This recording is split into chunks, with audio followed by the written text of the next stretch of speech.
आपने हाल के दिनों में एक वीडियो को काफ़ी देखा होगा जिसमें बताया जा रहा है कि बिहार का एक लड़का दावा कर रहा है कि वो एक ऐसा हेलीकॉप्टर बना रहा है जो बिना ईंधन या इंजन के उड़ान भर सकेगा, वो भी 6 घंटे तक लगातार।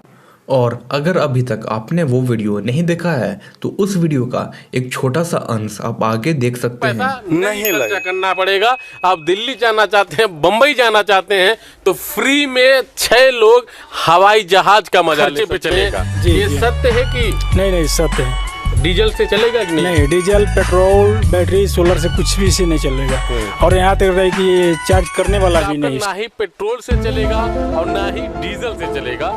किस चीज से चलेगा अभी इस चीज को ये लोग गोपनीय रखना चाहते हैं। इसमें 6 लोग। ये वीडियो जिसे आपने अभी देखा वो वीडियो बिहार के गोपालगंज का है और उसमें जो हेलीकॉप्टर दिख रहा है उसका निर्माण यहीं किया जा रहा है। लेकिन इस हेलीकॉप्टर से जुड़े कई मामूली सवाल भी खड़े होते हैं। मेरा ये वीडियो बनाने का मकसद ये नहीं है कि मैं ये कहना चाहता हूँ कि हेलीकॉप्टर नहीं उड़ पाएगा। मैं उसे डिमोटिवेट भी नहीं करना चाहता। अगर सही प्लानिंग और स्किल हो तो कुछ भी बनाया जा सकता है। लेकिन हमें यह समझना चाहिए कि दुनिया भर में कोई भी मशीन हो वो किसी न किसी मूल सिद्धांत पे काम तो करती ही है। जैसे उड़ने वाले किसी भी विमान या हेलीकॉप्टर का शेप और डिजाइन एरोडायनेमिक्स होना चाहिए ताकि वो हवा में सही तरीके से स्टेबल होकर सफ़र कर सके। तो ये एक उदाहरण था कि कैसे कोई भी आविष्कार किसी न किसी सिद्धांत पे काम करता है। तो आज की इस वीडियो में हम यही जानेंगे कि क्या बिहार के गोपालगंज में 2 युवक मिलकर जिस हेलीकॉप्टर का निर्माण कर रहे हैं क्या वो उड़ पाएगा। ये जानने से पहले हमें सबसे पहले यह जानना चाहिए कि आखिर कोई हेलीकॉप्टर कैसे उड़ता है। तो जल्दी से वीडियो को लाइक कर दीजिए और अगर आप नए हैं तो कुछ नया सीख सके। किसी भी उड़न तस्करी को उड़ने के लिए लिफ्ट की ज़रूरत होती है। लिफ्ट एक ऐसी फोर्स है जो हमें ऊपर की ओर धकेलती है। एरोप्लेन को ये लिफ्ट उसके विशाल पंखों से मिलती है जो उसे ऊपर की ओर उड़ने में मदद करती है। लेकिन हेलीकॉप्टर में ये लिफ्टिंग का काम रोटर ब्लेड्स करते हैं, जबकि एरोप्लेन में यही काम उनके विंग्स करते हैं। लेकिन हेलीकॉप्टर में लगे रोटर ब्लेड्स के कई फ़ायदे हैं। जैसे हेलीकॉप्टर हवा में अपनी जगह पे स्थिर खड़ा हो सकता है, यहाँ तक कि हेलीकॉप्टर पीछे की ओर भी उड़ सकता है। लेकिन एरोप्लेन ऐसा नहीं कर सकते। लेकिन आपने हेलीकॉप्टर में मेन रोटर के अलावा एक और घूमते हुए रोटर ब्लेड को देखा होगा जो हेलीकॉप्टर के पिछले भाग में मौजूद होता है और हम उसे टेल रोटर कहते हैं। अगर टेल रोटर नहीं हो तो हेलीकॉप्टर काफ़ी अस्थिर हो जाएगा। टेल रोटर के कारण ही हेलीकॉप्टर इतना स्थिर रहता है और इसी के स्पीड को कंट्रोल करके हेलीकॉप्टर को दाएं या बाएं मुड़ाया जा सकता है।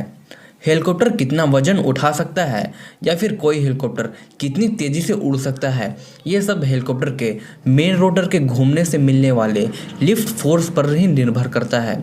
अगर लिफ्टिंग फोर्स हेलीकॉप्टर के वजन से ज़्यादा है तभी हेलीकॉप्टर उड़ान भर पाएगा। और मान लीजिए कि किसी भी हेलीकॉप्टर में अगर 6 लोग बैठ सकते हैं तो उसकी लिफ्टिंग फोर्स इतनी अधिक होनी चाहिए कि वो पूरे फुल्ली लोडेड हेलीकॉप्टर के वजन को उठा सके। तो आपने ये जान लिया कि हेलीकॉप्टर कैसे काम करता है या वह कैसे उड़ता है। हालांकि इन सब के अलावा भी कई ज़रूरी चीज़ें हैं, जैसे रोटर ब्लेड की क्वालिटी कैसी है, उसकी मोटाई कितनी है या फिर उसकी टेंसाइल स्ट्रेंथ कैसी है। इन सब के लिए काफ़ी जटिल गणना की ज़रूरत पड़ती है। मैं ये भी नहीं कह रहा कि इंसान बिना किसी सहायता के ऐसे नहीं कर सकता, लेकिन उसे मूल सिद्धांत का तो पता होना चाहिए। जैसे अगर मैं एरोप्लेन को चाहूँ कि वो एरोप्लेन हेलीकॉप्टर के जैसा वर्टिकल टेक ऑफ या लैंडिंग कर सके तो ये संभव नहीं है। हालांकि कुछ फाइटर जेट्स ऐसा कर सकते हैं लेकिन कमर्शियल प्लेन अभी ऐसा नहीं कर सकते। और अगर हम बिहार के उस शख्स की बात करें जो हेलीकॉप्टर का निर्माण कर रहा है तो अभी जिस हालत में इस हेलीकॉप्टर का निर्माण किया जा रहा है ये संभव नहीं है कि वो उड़ान भर सके। इसका सबसे पहला कारण है कि आप किसी भी हेलीकॉप्टर का निर्माण कर रहे हैं तो आप चाहेंगे कि वो ज़्यादा से ज़्यादा हल्का हो, ज़्यादा से ज़्यादा कम वजन को हो, जिससे उसकी लिफ्टिंग कैपेसिटी ज़्यादा हो जाएगी। हेलीकॉप्टर में एल्युमिनियम धातु का इस्तेमाल होता है जो काफ़ी हल्का और मजबूत होता है। लेकिन बिहार का वो शख्स अपने हेलीकॉप्टर में स्टील सीट और लोहे का इस्तेमाल कर रहा है जो काफ़ी भारी होते हैं, तो इसके लिए उसे काफ़ी ज़्यादा थ्रस्ट की ज़रूरत होगी। लेकिन उसके अनुसार उनके प्लेन में, उसके हेलीकॉप्टर में इंजन होगी ही नहीं, यानी कि कोई इंजन होगी भी तो वो आम इंजन की तरह ईंधन के रूप में पेट्रोल, डीजल या फिर एलपीजी जैसे का उपयोग नहीं करेगी। और जब उनसे पूछा जाता है कि ये कैसे उड़ान भरेगी, तो उनका कहना है कि उनका स्पेशल सीक्रेट फार्मूला है जिसे अभी वो उजागर नहीं करना चाहते। और अगर सचमुच उनके पास कोई फार्मूला है भी तो उन्हें इस चीज़ को उजागर सचमुच नहीं करना चाहिए, क्योंकि बड़ी बड़ी कंपनियां तुरंत ही इनका नकल कर लेगी। मुझे भी गोपालगंज के युवक के हौसले और उसके जज्बे को देखकर यकीन है कि वो कभी न कभी हेलीकॉप्टर बना लेगा। लेकिन इसमें कोई संदेह नहीं कि अभी ये जिस हालत में है वो इस हालत में तो उड़ान नहीं भर सकता। इसमें कई ज़रूरी बदलाव तो करने ही होंगे, जैसे इसे थोड़ा और पतला और स्ट्रीमलाइन बनाना होगा ताकि वो हवाओं को अच्छे से काट सके।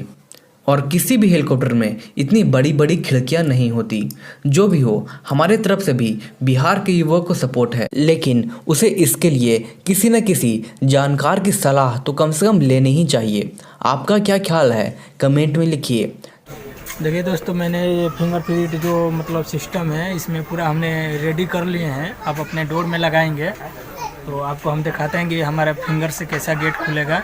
और हमारे सिवा और जो मित्र मेरा धर्मेंद्र है उनके सिवा और कोई भी डोर खोलने के चाहेगा तो हटाया, लॉक अंदर गया, फिर आ गया।